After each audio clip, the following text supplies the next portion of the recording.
Doctor Kashyap.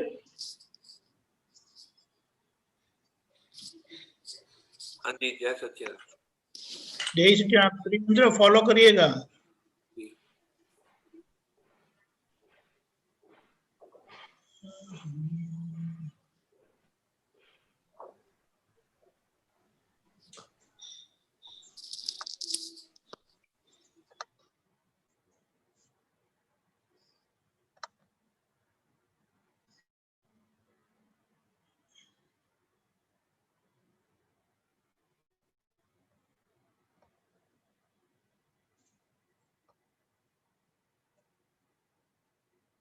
Harish, प्रश्न तैयार रखना।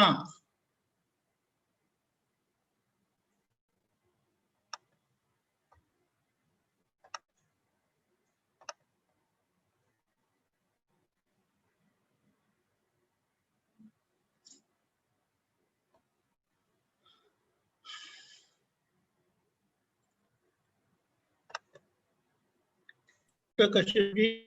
हाँ जी, हाँ जी। ओके।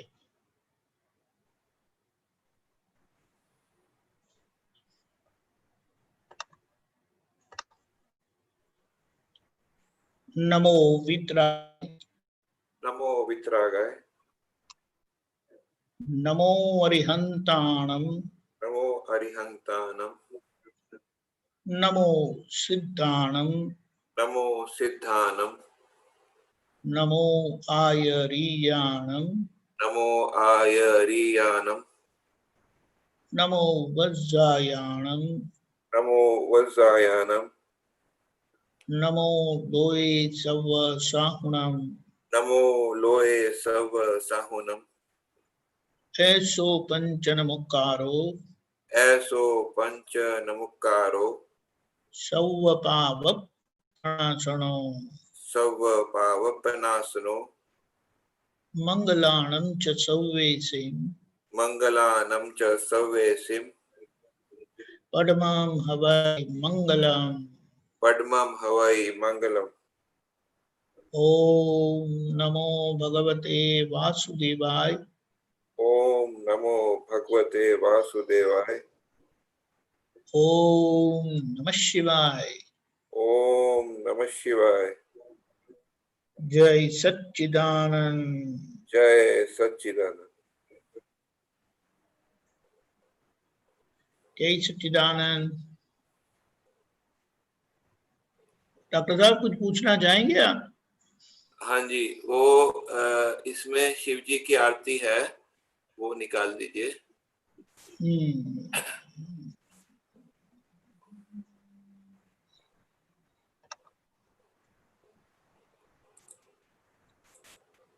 उसमें एक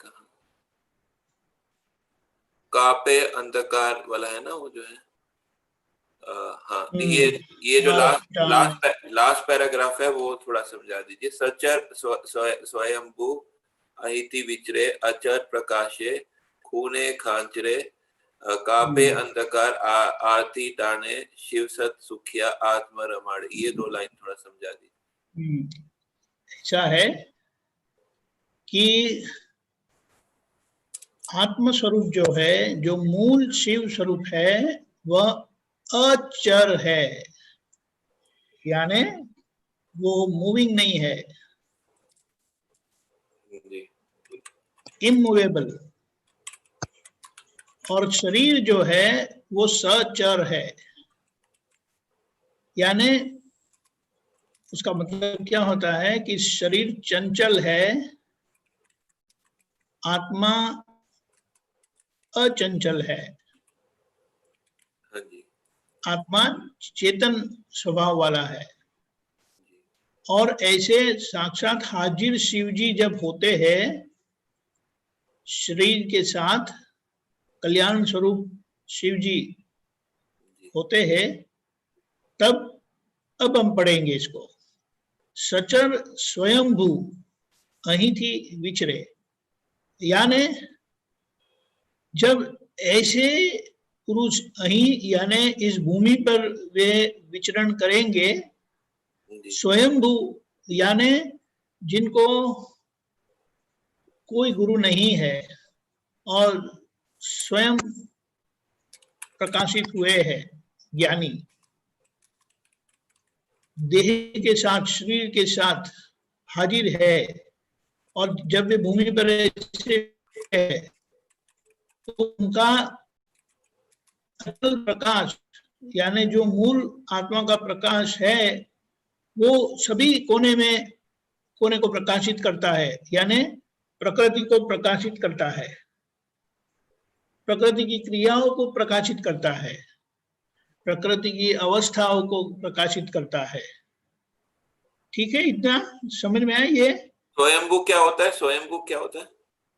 स्वयंभू का मतलब उनको किसी का आधार नहीं है। स्वयंभू यानी जो स्वतंत्र हुए हैं, जो स्वयं प्रकट हुए हैं। जैसे हकीकत में, जैसे दादा भगवान ने बताया था कि हमारा कोई गुरु नहीं था जिनसे हमें ज्ञान मिला।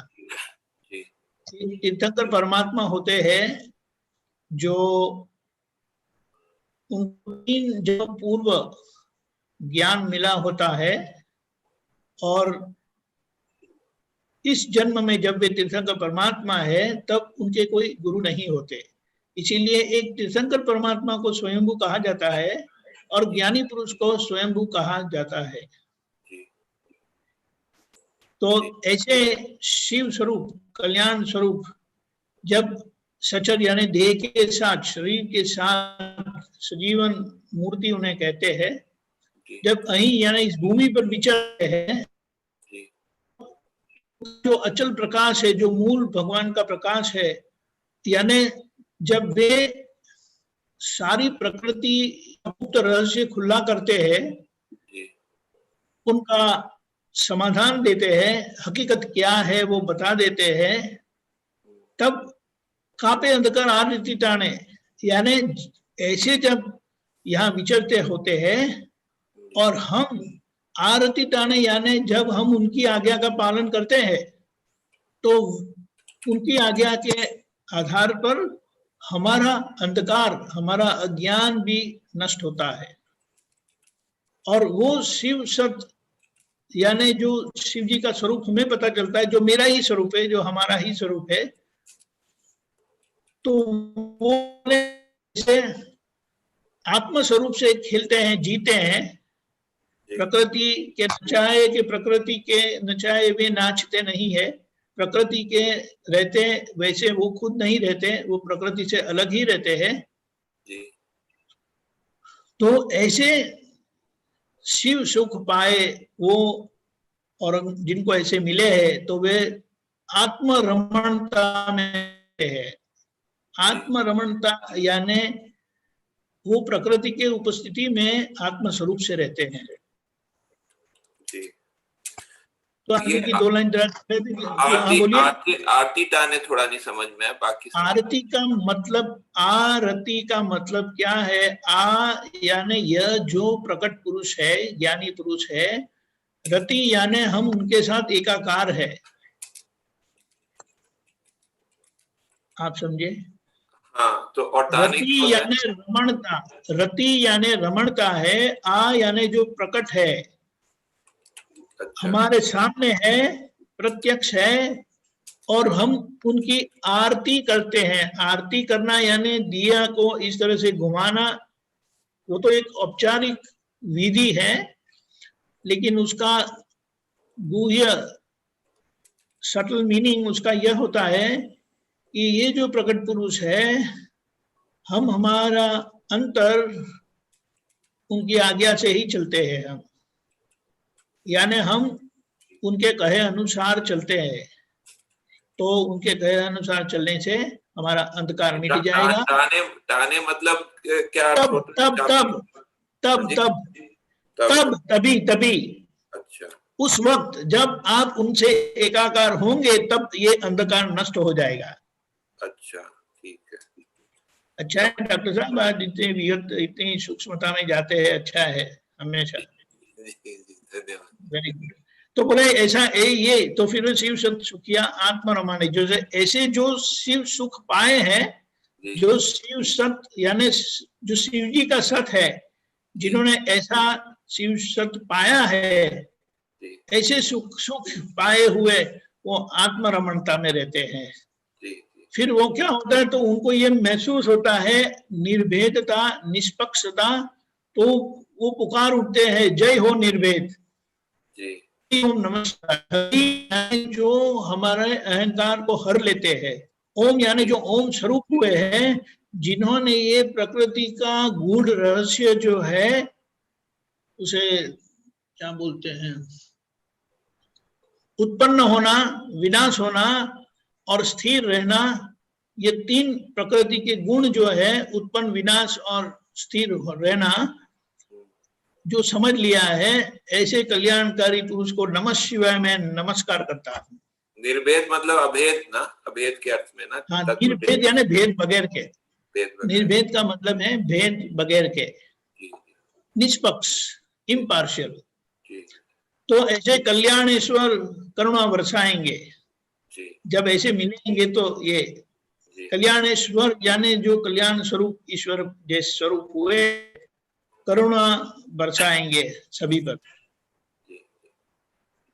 समझ में आया। बहुत अच्छा डॉक्टर साहब, आप बड़ा आपने दिलचस्पी ले रहे हैं समझने के लिए। Very good. हाँ बोलिए आप। जी धन्यवाद, आपने बहुत अच्छे से समझा। अच्छा, जय सच्चिदानंद। जय सच्चिदानंद। ओके, गीता बहन आप कुछ पूछना चाहेंगे? हाँ स्वामी जी, जय सच्चिदानंद। जय सच्चिदानंद। इसमें इन्होंने जो बोला था ना अभी, तो दादाजी का एक वीडियो सुन रही थी मैं आज, तो उसमें दादाजी बोल रहे थे कि ब्रह्मा, विष्णु, महेश, ये तीनों माना जैसे प्रकृति के सिंबॉलिक बताए गए थे, कफ, वात, पित्त। तो वहाँ दादाजी क्या एक्सप्लेन करना चाह रहे थे? उसका मतलब क्या है, स्थूलतम से सूक्ष्मतम तक की प्रकृति की अवस्था और ज्ञान की अवस्था, वो दोनों ओम स्वरूप है। उसका मतलब क्या है, अवस्था व तत्व के गुणों की अवस्था है।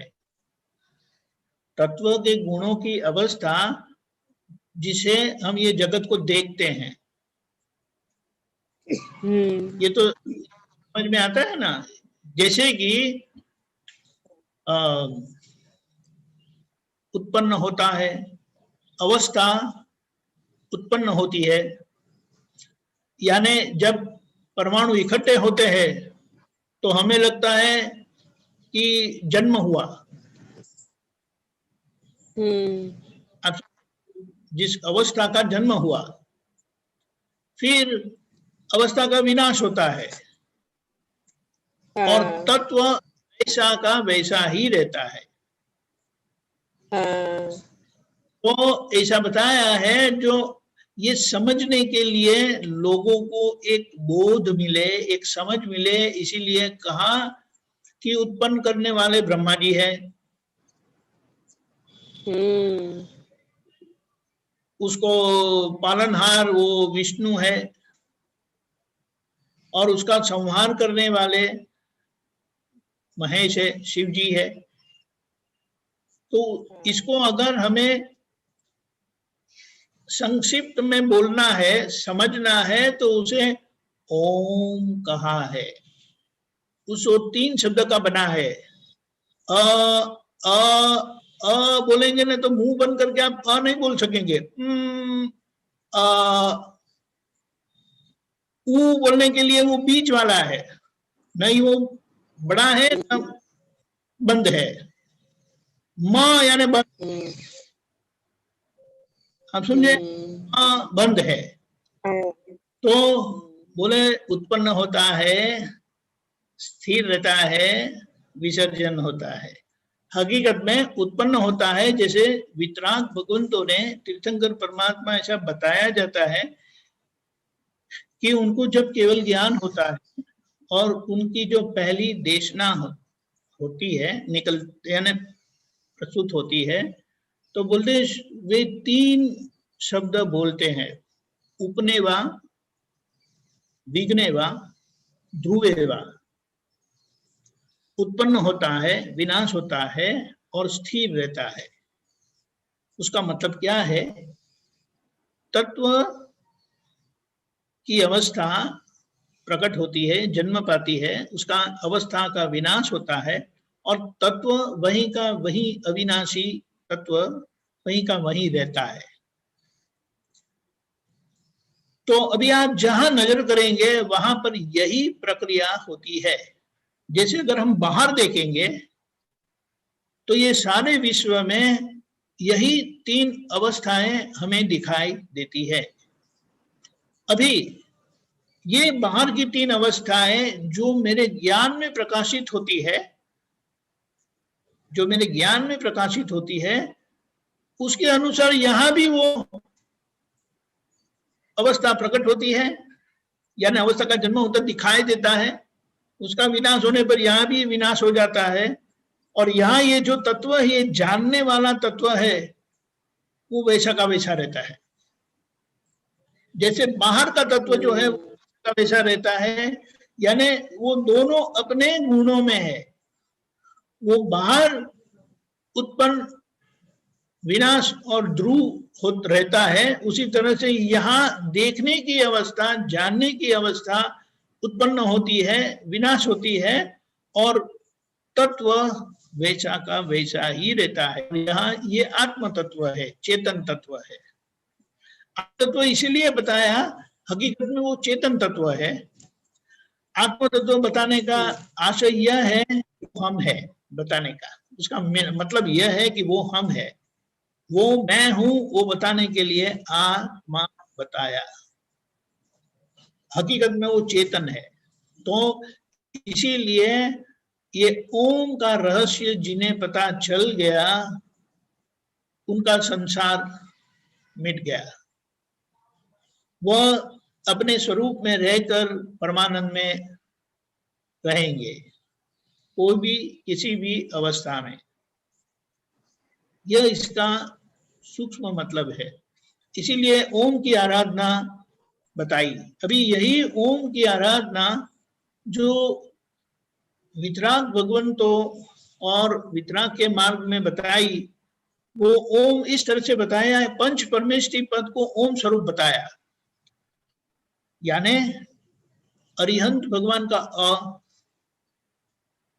सिद्ध भगवान का अशरीरी, क्योंकि उनको शरीर नहीं है, वो दूसरा अ,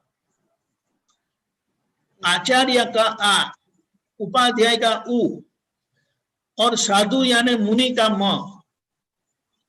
तो उन्होंने ओम का इस तरह से स्पष्टीकरण किया, मतलब बताया।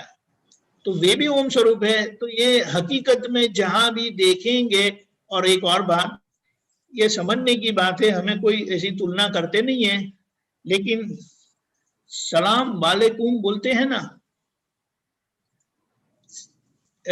इस्लाम को फॉलो करने वाले सलाम अस्सलाम वालेकुम, सलाम वालेकुम। तो ये ओम जो है ना, वो भी स्वीकार करते हैं। लेकिन अभी ये तो समझने की बात है, लेकिन हकीकत में भेद नहीं है। लेकिन बुद्धि वालों ने ये भेद बनाकर सब विभाजन कर दिया। तो जब ऐसे विरल ज्ञानी पुरुष शिव स्वरूप, कल्याण स्वरूप जब आते हैं, तो सभी को इकट्ठा कर लेते हैं, क्योंकि मूल बात केंद्र में एक ही है कि शरीर क्रिया वाला है और भीतर जो आत्मा है वही रूह है, वही स्पिरिट है, वही सोल है, शुद्ध आत्मा है। तो वह चेतन है, वो जानने वाला है, जानने की शक्ति वाला है। और मैं ये शरीर और आत्मा के बीच में जीता हूं। अगर मैं प्रकृति का पक्ष लूंगा तो भटकना पड़ेगा, और आत्मा का पक्ष लूंगा यानी आत्मा वो मैं हूं करके बता समझूंगा तो मेरी मुक्ति होगी, और प्रकृति वो मैं हूं तो 4 गति में भटकना पड़ेगा। ऐसा है, ठीक है। स्वामी जी, इसी को रिलेटेड करते हुए दादाजी ने जो फाइलें खोली है ना, प्रकृति को रिलेटेड करते हुए, फिर कि प्रकृति मानती थी ये मेरा बेटा है या पति है या ये है या ये वो है, संबंधों को वो क्या वहां दादाजी ने वो क्या फाइल फाइल फाइल फाइल हाँ, लेकिन वो उसको तो क्या फाइलों में है, हाँ वो क्या बताया, वो फाइल क्या, जब हाँ क्या नहीं, पूछना चाह रहे थे आप? क्या आपका प्रश्न मैं समझ नहीं पाया, इसीलिए पूछ रहा हूँ। आपने क्या बताया, फाइल माना मिले है? फा- हाँ हाँ, फाइल फाइल, हाँ तो प्रकृति से रिलेटेड ही तो फाइल है ना। फाइल आवाज नहीं आ रही आपको? नहीं आ रही है, मैं समझने की कोशिश कर रहा हूँ आप क्या कहना चाहते हो। फाइल का मतलब क्या है अच्छा, कि मैं शुद्धात्मा हूँ, तो मेरा द्रव्य वो मेरा है, मेरे गुण वो मेरे हैं, और मेरे गुणों की अवस्था वो मेरी है। तो आप किसी और को मेरा कहना और मानना कि वो मेरे ही है, तो वो गलत है। क्योंकि शादी के पहले अगर आप अपने पतिदेव से मिलेंगे तब तो आपके पतिदेव होते नहीं है, उनसे शायद झगड़ा भी करेंगे, अपना हक भी जताएंगे, सब कुछ करेंगे। शादी के बाद दोनों को एक दूसरे को मदद भी करते हैं। लेकिन ये जो संबंध बनता है वो कर्म की सगाई है, कर्म का संबंध है, और हम अपना मान लेते हैं, इसीलिए उसे फाइल कहा गया कि आपका नहीं है, आपने माना है, लेकिन ये कर्म के अनुसार आपको इकट्ठे हुए हैं, तो उसका समभाव से निपटारा करो। समभाव से निपटारा करना यानी राग भी नहीं करना, द्वेष भी नहीं करना। लेकिन ये राग द्वेष होते हैं क्योंकि वो आगे का परिणाम है, तो बोले उसका समभाव से निपटारा कर देना। ऐसा कहा कि आप समभाव से निपटारा करना है, ऐसा पक्का रखना, तो समभाव से निपटारा हो जाएगा। आज अगर नहीं होता है तो हमारा भाव संभव से निपटारा करने का है, तो आखिर में उसका संभव से निपटारा हो जाएगा। इसीलिए इसीलिए आज्ञा का आराधन करने से हमारा मन, आज मन राग द्वेष वाला है, यानी विचित्र भिन्न भिन्न प्रकार की स्मृति हमें आती है, याद आते हैं, लेकिन वो सभी का हम संभव से निपटारा करने का तय करते हैं। तो उससे जो हमारा कारण मन बनता है, आज डिस्चार्ज मन राग द्वेष वाला है, लेकिन जो कारण वाला मन बनता है ना, वह अभिप्राय रहित है। यानी मन अभिप्राय रहित होगा और बुद्धि का एक ही निर्णय होगा, जो हो रहा है वो व्यवस्थित है, हुआ सो न्याय। तो ऐसा मन और कोई विकल्प नहीं बुद्धि में, तो ऐसे मन और बुद्धि के साथ हमारा छुटकारा होगा, वहां महाविद्य क्षेत्र में तब हमें ध्यान मिलेगा। समझ गए? तो आज्ञा इस तरह से बताई, को पहचान करवाई कि ये फाइल है। फाइल यानी तो अधूरा काम हमने निपटारा नहीं किया है, तो उसका निपटारा करो, तो आप आत्मा स्वरूप से मुक्त रह पाएंगे। नहीं तो आपको शांति नहीं, जैसे यहाँ बैठे हैं तो और कोई ना कोई आपको मिलने आते हैं ना, कहने आते हैं, तो आप बोलते यहाँ जरा है ठीक है, ऐसा है। इसी तो से रिलेटेड एक, हाँ बोलिए। क्या? हाँ दादाजी बोलिए वही बोलिए। बोल रहे, मतलब कल के सत्संग में भी ये चला था कि फिर जैसे ही हमारे सामने अनुकूल या प्रतिकूल संयोग आते हैं व्यवहार में, तो वहां हम उनके साथ एडजस्टमेंट लेने के बजाय या संयोग को संयोग देखने के बजाय और उनका माना उनके उनमें और तन्मयकार हो जाते हैं।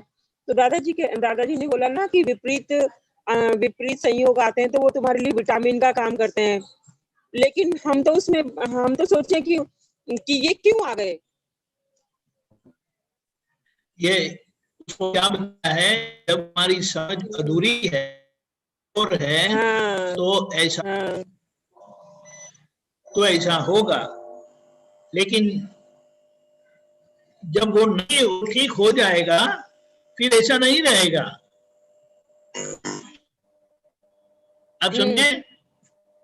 हाँ। तो ये बीच वाली अवस्था में ऐसी परिस्थिति रहती है।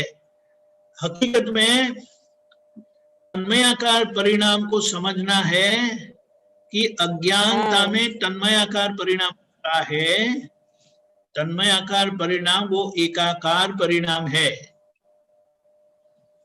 और ज्ञान मिलने के बाद यह विभाजन होने के बाद एकाकार कभी नहीं होते, क्योंकि हमें लक्ष्य बैठ जाता है कि मैं शुद्धात्मा ही हूं।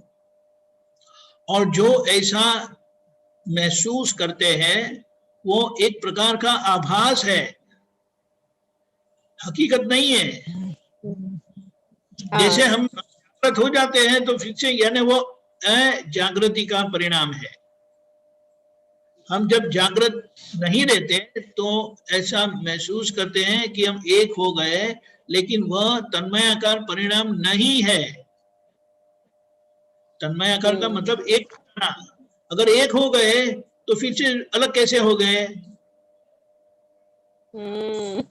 ये बात है। तो अलग ही थे लेकिन हम जागृत नहीं थे, इसीलिए हम ये महसूस नहीं कर पाए और इसकी असर में बह गए। लेकिन जब जागृत हो जाते हैं तो पता चलता है अरे मैं तो शुद्धात्मा हूं, ये मेरा स्वरूप नहीं है, तो तुरंत अपनी जगह पर आ जाते हैं। ऐसा है, बराबर है? हाँ ठीक है स्वामी जी, जय सच्चिदानंद। थोड़ा सोच के रखिए। अब बंसल जी को ले लेते हैं। हाँ हाँ ठीक है, ठीक है। जय सच्चिदानंद स्वामी जी। जय सच्चिदानंद Bansal ji. I have a few questions. Sure, बताइए। पहला तो अभेद दृष्टि। अभेद दृष्टि अभेद किसको कहा है? हाँ, भेद दृष्टि किसको कहा है? भेद दृष्टि का मतलब क्या है? आप और मैं। और अभेद दृष्टि का मतलब है हम एक है। एकता की अनुभूति करनी वह अभेद दृष्टि है, कोई भेद नहीं। जैसे कि घर पर है तो परिवार की दृष्टि से आप मेरा परिवार करके बताएंगे।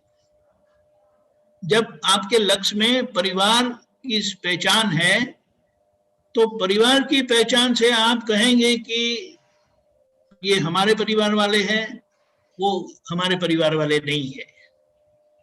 समझ गए? हाँ, ये अपेक्षा में समझा रहा हूं आपको। अगर हम देश की पहचान से करेंगे तो हम बोलेंगे हम सब भारतीय हैं। समझे? अगर कोई बाहर देश वाले आ गए तो आप बोलेंगे कि ये हमारे देश वाले नहीं है। अभी हम ये थोड़ी विशालता है, विशालता समझ रहे ना, ब्रॉडर पर्सपेक्टिव, वो देश की बात है। और अगर हम बोलेंगे तो हम कुदरत के बच्चे हैं सब, तो हमें कोई भेदभाव नहीं है, हम सब कुदरत के हैं, तो और भी विशालता हो गई। अभी संकुचितता के बारे में बोलेंगे कि आप अगर बोलेंगे कि मैं RS बंसल हूं तो उस पहचान से सुशीला बहन आपसे अलग हो जाते हैं। ठीक है? ठीक है। अभी मैं शुद्धात्मा हूं की अपेक्षा से बंसल साहब भी आपसे अलग हो जाते हैं। ठीक है? जैसे मैं बंसल जी हूं तो सुशीला बहन अलग हो गए, अब मैं शुद्धात्मा हूं तो बंसल से भी अलग हो गए। आप समझे? नहीं समझे तो बताइए। आप समझे? नहीं, मैं समझ रहा हूं। हाँ, ये हाँ ना बोलेंगे तो मैं आगे बढ़ता हूँ ना फिर। हाँ, नहीं, मैं इसको दूसरे ढंग से देख रहा था। वो जो आपने बोलिए। बताया वो बिल्कुल ठीक है। ज्ञान अज्ञान भिन्न भेदी, ज्ञान अज्ञान। तो ज्ञान में हम क्या देख रहे हैं? अज्ञान को देख रहे हैं, कषाय को देख रहे हैं, विचारों को देख रहे हैं, शरीरों को देख रहे हैं। उसको हमने सबको अज्ञान बोला है। यही जो कषाय है, हाँ, जो जो कषाय जिसको हम बोलते हैं, जी जी, कषाय, काम, क्रोध, लोभ, मद, हाँ हाँ वो कषाय हम बोलते हैं उसको। तो हाँ हम जगह कहते हैं कि भाई कषाय को हमको हटाना है। हाँ, लेकिन कषाय में मैं देख रहा हूं, कषाय भी ज्ञान स्वरूप है। उसको हम जब तक के अज्ञान की दृष्टि से देखेंगे तो वो भेद दृष्टि रहेगी। लेकिन कषाय और शरीर जिसको हम अज्ञान बोलते हैं, उसके अंदर भी ज्ञान है, ज्ञान छुपा हुआ है। बात सही है, लेकिन जब हम कषाय के प्रभाव में होते हैं, कषाय के नशे में है, तब भेद हो ही जाता है, मेरा तेरा। क्योंकि जब मुझे लोभ वृत्ति काम करती है, तब मैं दूसरों का देखूंगा नहीं, मैं मेरा ही लाभ देखूंगा। आप समझे? ठीक करे आप, बिल्कुल ठीक करे हैं। लेकिन तो मैं ऐसा उसको थोड़ा दूसरे ढंग से देख रहा था। ज्ञान में सब कुछ एक ही दिखाई देता है। उसका कारण क्या है कि ज्ञान यानी मैं चेतन स्वरूप शुद्धात्मा हूं, वह उस चेतन में ये जो बाहर की जो अवस्थाएं हैं, उसे उसको कुछ लेना देना नहीं है। क्योंकि एक तत्व दूसरे तत्व में प्रवेश नहीं करता, लेकिन चेतन तत्व का गुण है ऐसा कि जो अचेतन है, उसकी जो अवस्था है यानी प्रकृति की जो अवस्था है, वो चेतन तत्व में प्रकाशित होती है, और वही प्रकाशित हुई अवस्था, चेतन की अवस्था को हम देखते हैं। आप समझे? क्योंकि मेरा जानने का गुण है, देखने का गुण है, तो वो ठीक है, चेतन वो ठीक है। मैं इसको थोड़ा यही दूसरे बात, ढंग से, लेकिन इसी को कहा कि जहां नजर करो वहां ज्ञान ही है, सारा विश्व ज्ञान स्वरूप, इस अपेक्षा से बताया। अब आप क्या हाँ कहते हैं, हाँ, बताएं। तो वो मैं उसको कैसे देख रहा था कि जो कषाय हैं, वो कषाय भी ज्ञान स्वरूप है। वो भगवान के सेवक हैं, द्वारपाल हैं। उन्होंने मेरा बहुत बड़ा कल्याण किया है। वो हाँ, बात जितने सही। प्रकृति है, जितने जीवन है, वो मेरे साथ रहे हैं। उन्होंने मेरे पूरे संसार का दर्शन करवाया है। तो जब मेरे को ये विचार आया, ये डिजायर आया कि संसार में देख लिया है, अब मुझे भगवान के घर में जाना है, तो वो ज्ञान मुझे कषाय से मिलता है। मैंने कषाय को प्रार्थना किया कि भाई आपने मेरी बड़ी मदद की है, आप मेरे साथ रहे ऑल थ्रू। अब मैं आपसे विदा लेना चाहता हूं, लेकिन विदा लेने से पहले आप मुझे एक काम कीजिए, मेरा मुझे भगवान का रास्ता दिखलाइए, मुझे भगवान का रास्ता दिखलाइए, मंदिर के अंदर प्रवेश करने का रास्ता बतलाइए। तो कषाय ने कहा, सही है, बहुत अच्छा है, बिल्कुल भगवान के द्वार पर खड़े हैं आप, लेकिन आपकी दृष्टि में फर्क है। आपकी दृष्टि क्या है? अभेद दृष्टि, आपकी भेद दृष्टि है। भेद दृष्टि से अभेद दृष्टि में आ जाइए। आपने सही। ज्ञाता दृष्टा को आपने अभेद माना है, ज्ञान माना है। कषाय को आपने अज्ञान माना है, शरीर को आपने अज्ञान माना है।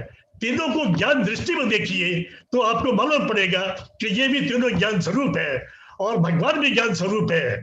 तो ज्ञान स्वरूप के अंदर देखेंगे, भगवान के रूप में देखेंगे, तो देखेंगे नोअर है, दोनों वहीं से खड़े हुए दोनों के दोनों। तो आप जो है ना नोअर है ना नोन है, आप तो केवल नोवर नोन कब तक करना है? नोवर नोन कब तक करना है? जब जो जानने की चीज है उसे मैं मानता हूं कि वो मैं हूं, वो मेरा है, ठीक है। जब मैं पूरे ज्ञान में आ जाता हूं, तब कोई किसी से झगड़ा नहीं रहेगा मुझे। ठीक बात है, ठीक है, ठीक है। क्योंकि जब मैं कच्चा हूं, मेरी समझ अधूरी है, तो मुझे असर हो जाती है। ठीक है। मेरा दूसरा जो प्रश्न था वो था सियादवाद। जो वर्ड आता है सियादवाद, ये सियादवाद क्या चीज है? देखिए, जैसे मेरी समझ भेद दृष्टि से अभेद होती है, तो भेद दृष्टि से मेरी वाणी में वाद विवाद आता है। वाद का मतलब मैं अपनी मर्जी का मालिक हूं, मैं मेरे अभिप्राय का मालिक हूं। वाद का मतलब मैं अपना अभिप्राय पकड़ के बैठा हूं। और स्यादवाद यानी एक, किसी के भी साथ मुझे मतभेद नहीं होता। आप समझे? स्यादवाद का मतलब यह है कि वहां पर कोई वाद नहीं, कोई विवाद नहीं। वरना जहां दो व्यक्ति मिलते हैं तो वहां दो मान्यता का टकराव होता है कि नहीं? आप कुछ मानेंगे, सामने वाले कुछ मानेंगे। लेकिन जिनको यह अभेद दृष्टि प्राप्त हुई है और वह परिपक्व हुई है, पक्की हो गई है, तो उनकी वाणी स्यादवाद हो जाएगी। इसीलिए परिपक्वता का प्रमाण स्यादवाद वाणी उसका प्रमाण है। और स्यादवाद का मतलब क्या है? किसी के भी साथ आपको मतभेद नहीं पड़ता। तो आपकी वाणी ऐसी निकलेगी, स्वाभाविक ऐसी निकलेगी कि किसी के साथ भी भेद नहीं पड़ेगा, यानी किसी के साथ भी झगड़ा नहीं रहेगा।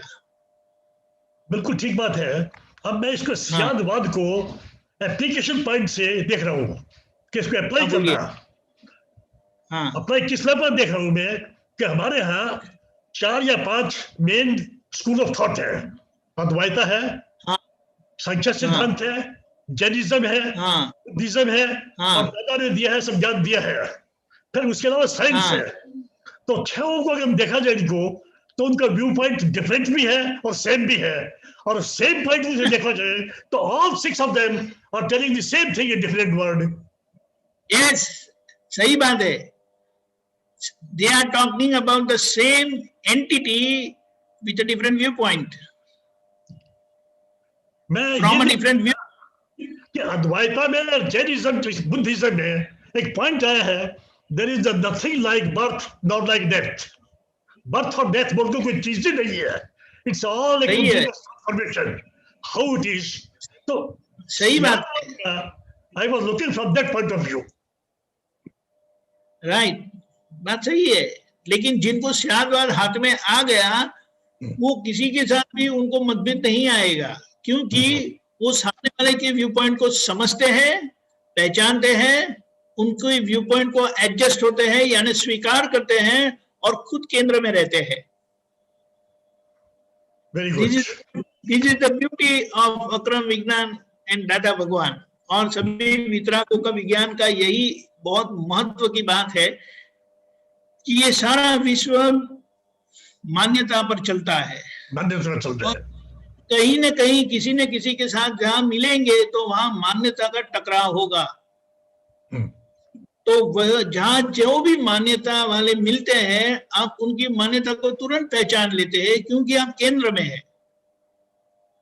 और केंद्र में होने के कारण आप किसी भी मान्यता वाले के साथ एडजस्ट हो सकते हैं, स्वीकार कर सकते हैं, एडजस्ट हो सकते हैं, और फिर भी आप अपना केंद्र छोड़ेंगे नहीं। तो इससे बाहर मतभेद पड़ेगा नहीं, अंदर से तो आपको मतभेद है ही नहीं, तो आप मुक्त रहेंगे। ऐसा है। तीसरा पॉइंट था मेरा, अभी कई दिन से डिस्कशन हो रहा था त्रिमूर्ति के ऊपर। हमने थोड़ा देर पहले बतलाया ब्रह्मा विष्णु महेश। हाँ, ब्रह्मा विष्णु महेश का किस व्यू पॉइंट से देखेंगे हम उसको? प्रकृति के 3 गुण से देखेंगे या प्रकृति के क्रिएटिव एस्पेक्ट है? प्रकृति के क्रिएटिव एस्पेक्ट है, जिसे बतलाया कि व्यवस्थित करता है, व्यवस्थित तो कर रहा है सब कुछ, लेकिन व्यवस्थित करता है। तो व्यवस्थित के भी डिफरेंट एस्पेक्ट है। व्यवस्थित ने किया, क्या किया? क्रिएशन किया, उसको मेंटेनेंस किया, उसका डिस्ट्रक्शन किया। ये जो ब्रह्मांड है, मनुष्य का शरीर है, इस ब्रह्मांड को हम देखें तो एक एस्पेक्ट है क्रिएशन, वो एस्पेक्ट बिल्कुल सेपरेट है, एनवायरमेंट में सेपरेट है। तो वो एक एस्पेक्ट है, क्रिया तो व्यवस्थित नहीं है, लेकिन वो जो क्रिया है, वो जो पावर है, डिवाइन पावर है, वो पावर ब्रह्मा कहा गया है। उस एनवायरमेंट से बाहर आ गया, उसमें क्रिएशन चलता है, डिस्ट्रक्शन भी चलता है, ऑल थ्रू बॉडी बाउंड होती है, डिस्ट्रॉय होती है। वो जो क्रिया है वो भी व्यवस्थित करता है, लेकिन वो जो कर रहा है उसको विष्णु कहा गया है। और जब इस बॉडी का डिके होता है तो वो फाइनली उसको महेश्वर रुद्र रूप से कहा, वो संहार करता है। और वही चीज प्रकृति के ऊपर लागू होती है, पूरे ब्रह्मांड पर लागू होती है कि ब्रह्मांड का क्रिएशन है, ब्रह्मांड का मेंटेनेंस है, ब्रह्मांड का डिस्ट्रॉय है, और ब्रह्मांड अपने 6 तत्व के रूप में चला जाता है।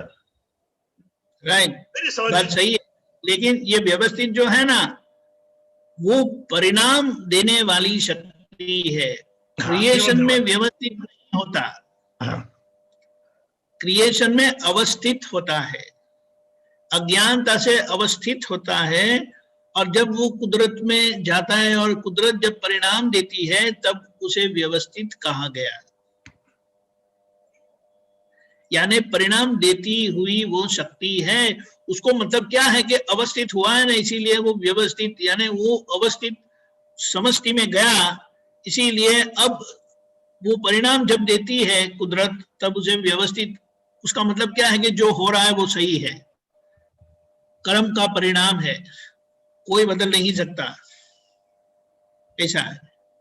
ठीक है, ठीक है, जय सच्चिदानंद, जय सच्चिदानंद। रेशम जी। जय सच्चिदानंद स्वामी जी। जय सच्चिदानंद। स्वामी जी, ये प्रगट अनुभूति के ज्ञान सूत्र श्रेणी 1 का 21 नंबर सूत्र है, वो समझाओ ना। हाँ, 1 मिनट। 1 नंबर कहा आपने? नहीं, 1 नंबर कहा? एक श्रेणी नंबर, श्रेणी 1 है। श्रेणी 1 21 श्रेणी 1 में 21 नंबर। 1 मिनट। हाँ, पढ़ के बताऊं क्या? नहीं, मन 1 मिनट।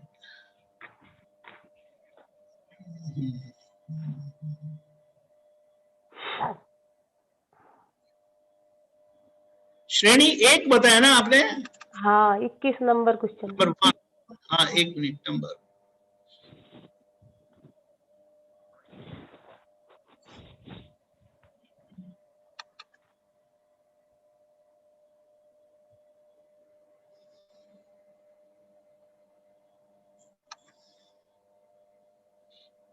किस नंबर?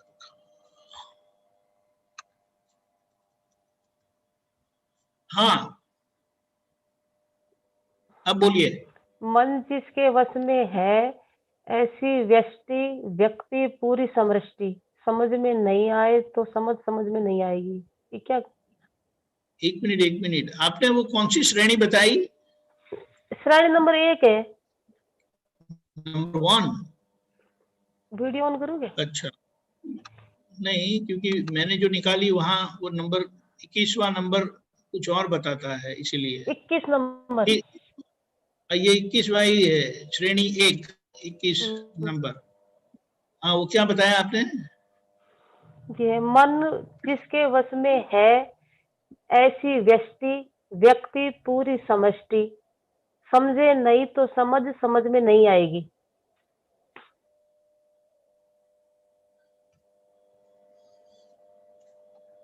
एक मिनट।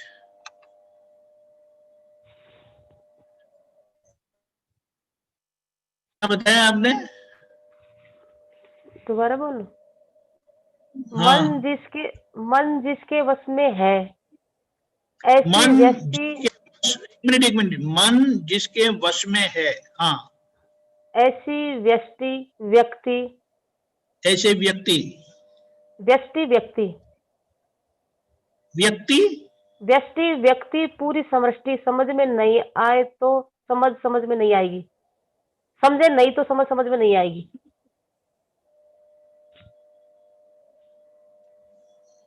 फिर से कहिए।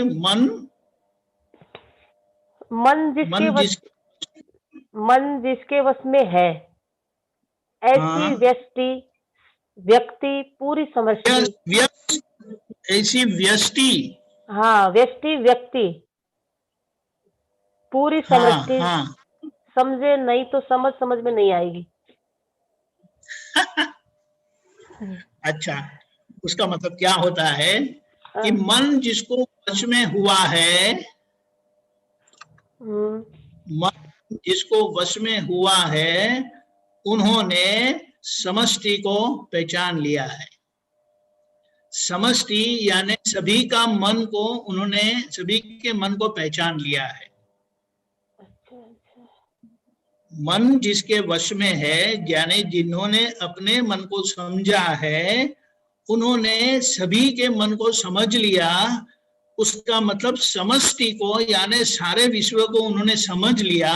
तो अब व्यक्ति होते हैं, व्यक्ति, तो उनको वो समझ लेते हैं, वो समझ आ गए तो सब कुछ समझ में आ गया।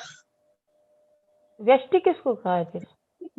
व्यक्ति यानी जिन्होंने अपने मन को पहचाना नहीं है, वो व्यक्ति बोल रहा है ना, लिख रखा है।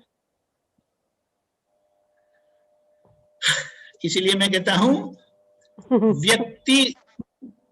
आप फिर से पढ़िए, देखो, मन जिसके वश हुआ है, व्यक्ति वो व्यष्टि, हाँ, मन जिसको वश में हुआ है वो व्यष्टि हो गए। अच्छा। व्यष्टि यानी खुद, व्यष्टि यानी खुद यानी व्यक्ति। अब आगे बोलिए। पूरी समष्टि समझे नहीं तो समझ में नहीं आएगी। हाँ, तो मन जिसके वश में नहीं है, बताइए जी, मन जिसके वश में है। हाँ, मन जिसके वश में है ऐसी व्यक्ति पूरी समष्टि समझ में नहीं। एक मिनट अभी। मन जिसके वश में है, हाँ, ऐसी व्यष्टि यानी वो व्यक्ति। अच्छा। एक व्यक्ति को व्यष्टि बोला जाता है। व्यक्ति जो व्यक्त हुए हैं यानी मैं हूं करके व्यक्त हुए हैं, वो व्यष्टि है, यानी इंडिविजुअल दुनिया, व्यक्तिगत दुनिया। अच्छा। आप एक मनुष्य, सारा ब्रह्मांड है, लेकिन उस व्यक्ति में से, उस व्यष्टि में से ये जो भाव आते हैं समष्टि में भाव आते हैं, तो फिर वो परिणाम देता है। और मन जिसके वश में हो गया, ऐसी व्यष्टि है, वो समष्टि को पहचान लेते हैं, और जो ऐसा नहीं है तो वो समष्टि को नहीं पहचान सकते हैं। आप समझे? हाँ। यानी अपने मन को वश करना, मन को समझना बहुत जरूरी है। और समष्टि यानी व्यवस्थित शक्ति कह सकते हैं? नहीं, समष्टि यानी सारा विश्व। अच्छा। यानी ये सारे विश्व का जो संचालन करता है वो समष्टि में जाता है। व्यक्ति भाव करते हैं, व्यक्ति भाव करते हैं, वो व्यष्टि है। अच्छा। जो व्यक्ति भाव करते हैं वो व्यष्टि है, यानी उनका भाव जब वो करते हैं तो वो व्यष्टि में से समष्टि में जाता है। अच्छा। व्यष्टि यानी व्यक्ति, वे जब भाव करते हैं तो वो व्यष्टि में से समष्टि में जाता है, और एक बार समष्टि में चले गया फिर वो जो परिणाम देता है वो व्यवस्थित है। समझे? खूब अच्छे से समझ गए। समझ गए? हाँ, खूब अच्छे से। इसीलिए हमें हमारे भाव पर जागृत रहना है। क्या भाव होता है, क्या विचार आता है, इसलिए कहा कि विचार मात्र प्रतिक्रमण मांगता है, बोल शब्द मात्र प्रतिक्रमण मांगता है। क्योंकि एक बोलने से क्या होता है, हमने जो सोचा उस पर सिक्का लग जाता है, और एक बार सिक्का लग जाने से वो समष्टि में चले जाता है, फिर उसका जो परिणाम है वो हमें भुगतना पड़ता है। स्वामी जी, जैसे समष्टि में वही तो जाता होगा, जैसे कोई अवस्था बनी और उसमें से सार निकाल लेते हैं, वो अच्छा बुरा जो वही जाता होगा समष्टि में। तो भाव जाता है, उसके पीछे क्रिया तो यही, क्रिया का परिणाम यही मिल जाता है, यही विश्व में, यही जन्म में, लेकिन उसके पीछे जो हमारा भाव है ना वो समष्टि में जाता है। इसलिए हम नहीं कहते कि आशय अपना अपना स्वच्छ रखना, आशय अपना, इरादा अपना, नीयत अपनी अच्छी रखनी है। आप समझे? तो नीयत से, भाव से वो जो समष्टि में जाएगा उसका परिणाम पॉजिटिव होगा, सुख रूप होगा। ठीक है? ठीक। जय सच्चिदानंद। लेकिन ये मुझे, हमारे जो गुजराती वर्जन है उसमें वो नंबर कुछ अलग था, इसीलिए मुझे देखना पड़ेगा फिर कभी। ये प्रगट अनुभूति के ज्ञान सूत्र श्रेणी 1 है स्वामी। हाँ, ये बात सही है, लेकिन मैंने जो निकाला था वो गुजराती वाला था, लेकिन आपकी हिंदी में वो अलग नंबर आ गया, तो मुझे देखना पड़ेगा कैसे अलग हो गया, वो देख लूंगा मैं समझ गया। ठीक। जय सच्चिदानंद। जय सच्चिदानंद स्वामी। जय सच्चिदानंद।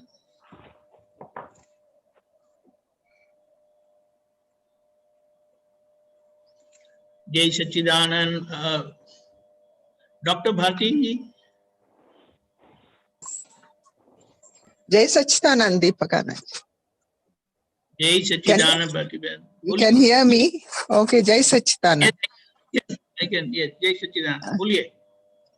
मुझे हरि अंतरणम समझ में आया, सिद्धांतम समझ में आया, आयारियाणम और वज्जायाणम और लोए सबसाहुणम, ये तीनों में डिफरेंस क्या है वो समझ में नहीं आया। ओके, आयरियाणम का मतलब आचार्य भगवान को मैं नमस्कार करता हूँ।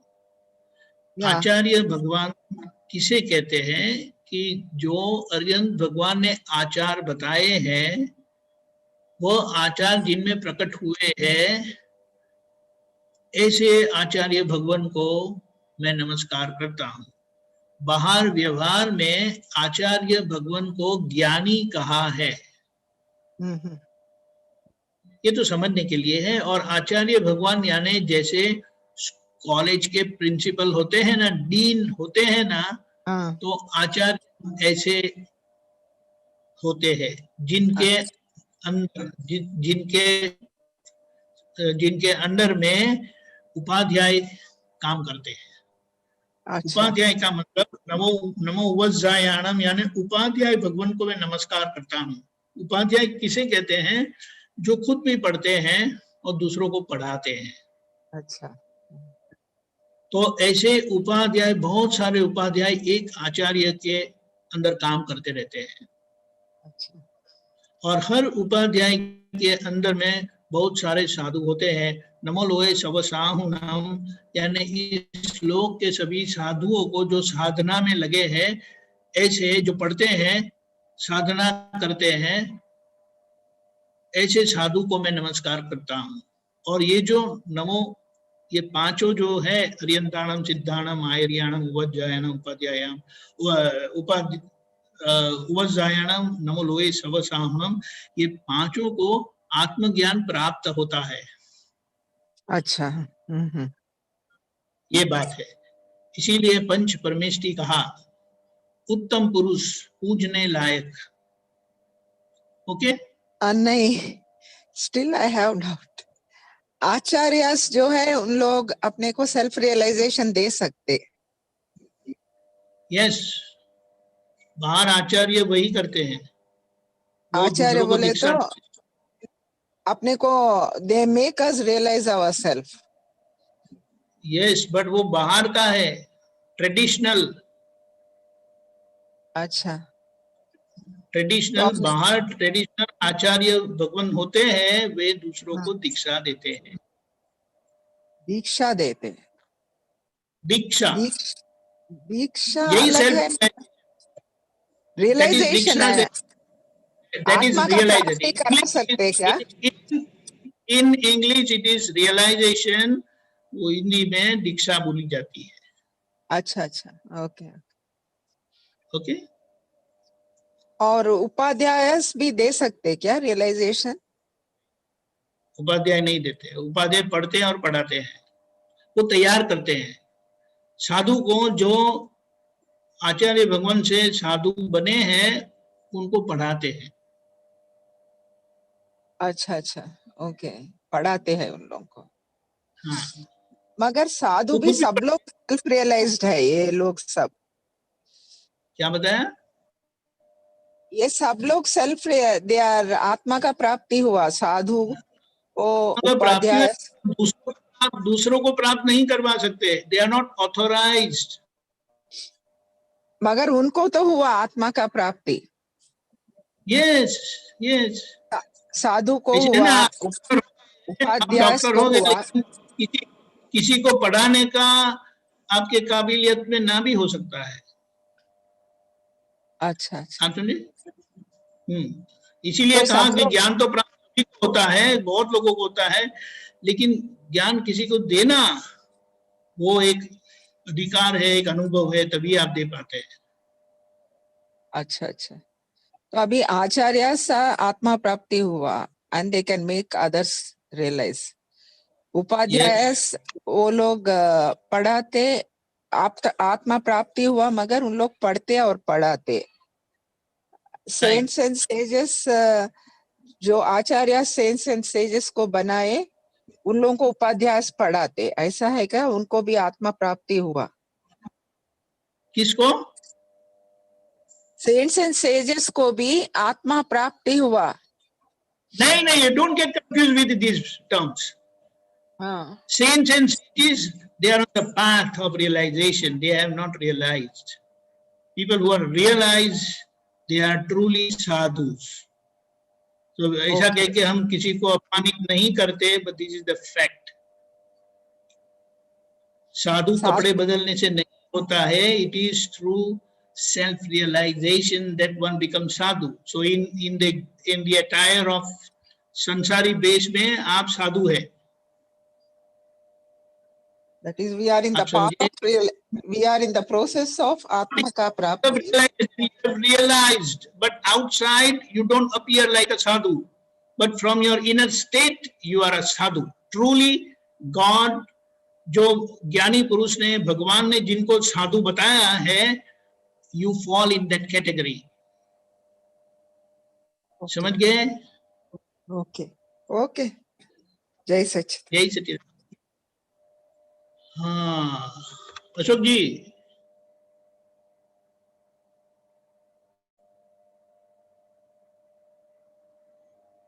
ओके, गीता में एक नंबर जो बोल रही थी।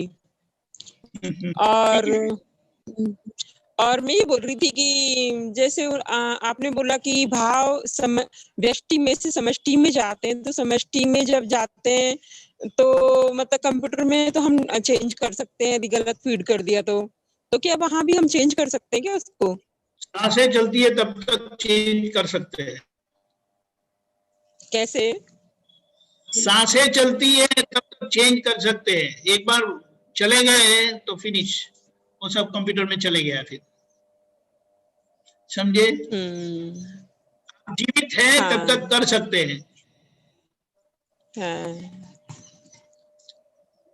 ऐसा है, ठीक है। अब किसी और को ले लो। मैं प्रिंसिपल बुला रहे हैं मुझे। जय सच्चिदानंद। अशोक जी आप करें,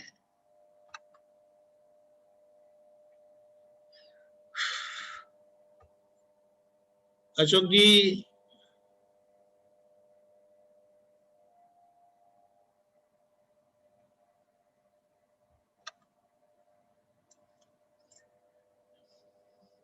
जय सच्चिदानंद।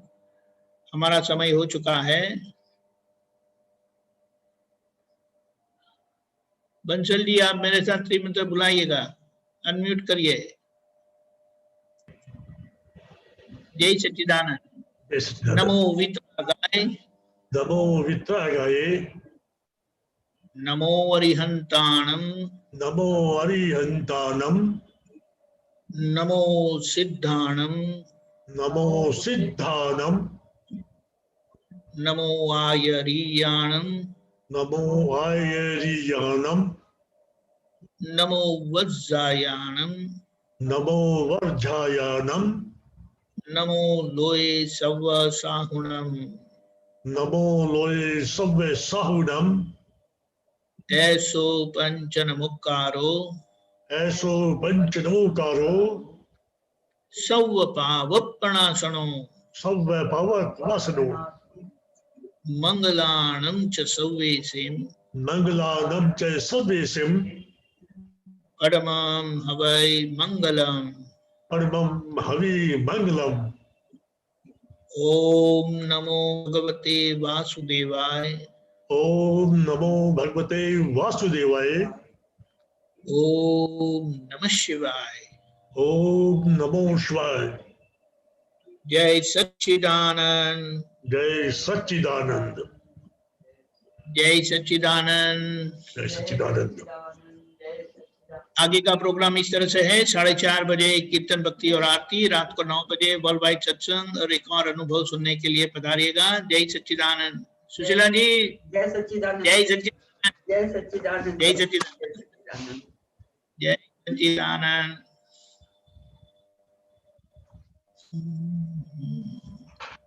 सच्चिदानंद। जय सच्चिदानंद स्वामी जी। जय सच्चिदानंद। महात्माओं जय सच्चिदानंद स्वामी जी। जय सच्चिदानंद, सर्वे महात्माओं ने अत्यंत भक्ति। जय सच्चिदानंद पूज्य श्री। जय सच्चिदानंद, जय सच्चिदानंद। जय सच्चिदानंद, सर्वे महात्माओं ने जय सच्चिदानंद। जय सच्चिदानंद, जय सच्चिदानंद। जय सच्चिदानंद। जय सच्चिदानंद पंकज भाई। जय सच्चिदानंद। जय सच्चिदानंद, जय सच्चिदानंद। सभी महात्माओं को जय सच्चिदानंद। जय सच्चिदानंद।